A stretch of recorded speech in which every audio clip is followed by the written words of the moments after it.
Hey world, this is Joe Lindo coming to you from StrengthGamer.com. With the release of one of the most anticipated games of the year, Final Fantasy XIII, right around the corner, we, Strength Gamer, thought we'd take a brief look at the history and impact of the franchise.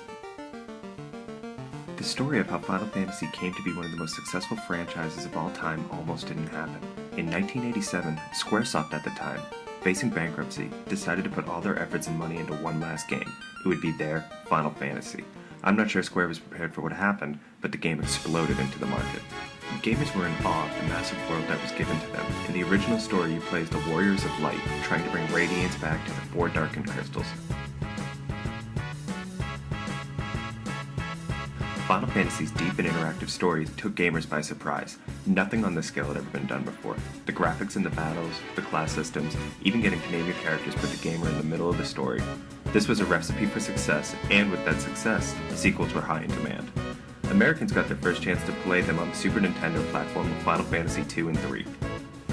However, these games were released as Final Fantasy V and VI in Japan, but in America, with the release of Final Fantasy Origins, Chronicles, and Anthology, the numbers were finally set right.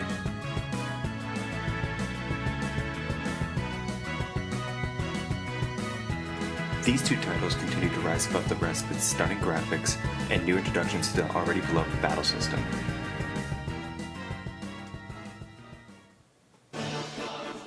The series really launched itself as one of the heavyweights in 1997 with the release of Final Fantasy VII on the PlayStation 1.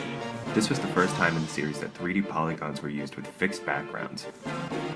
An in-depth character development system involving materia that you collected paved the road for other systems such as the draw system in Final Fantasy VIII and the love it or hate it sphere grid in Final Fantasy X.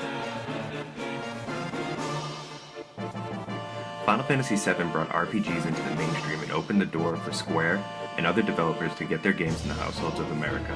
Final Fantasy VIII was the first game in the series to use characters and scale with the environment, giving an even greater sense of realism. The first game to be released on the PlayStation 2 console was Final Fantasy X.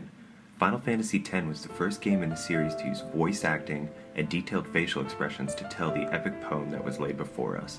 This let the players connect with characters in a way that you never could before. Square has since become a juggernaut, merging with rival company Enix, sequels reaching all platforms, handheld gaming, a massive multiplayer online role-playing game, games on smartphones, and Final Fantasy has even released 2 movies, Final Fantasy: The Spirits Within, and a continuation to the fan-favorite Final Fantasy VII, Advent Children. Final Fantasy has given us some of the most loved characters and memorable moments in video game history.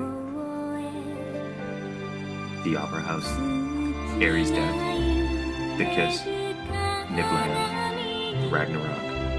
The list goes on and on.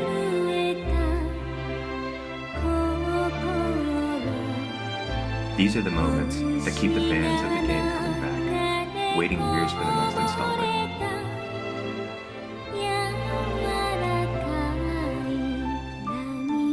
The Final Fantasy folklore has been here for over 20 years, sparking debate on which was the greatest of all time. Is Sephiroth the greatest villain? Who is the greatest hero? How many new fans will play the latest installment and then go back to find out more? It could be all of them.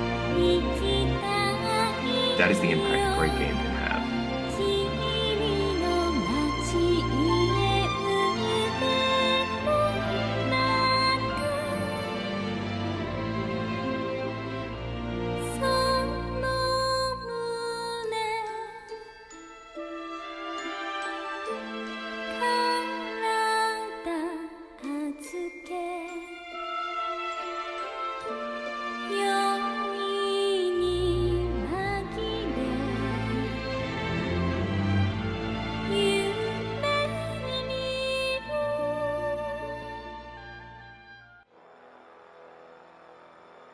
Who is the next character that we will fall in love with?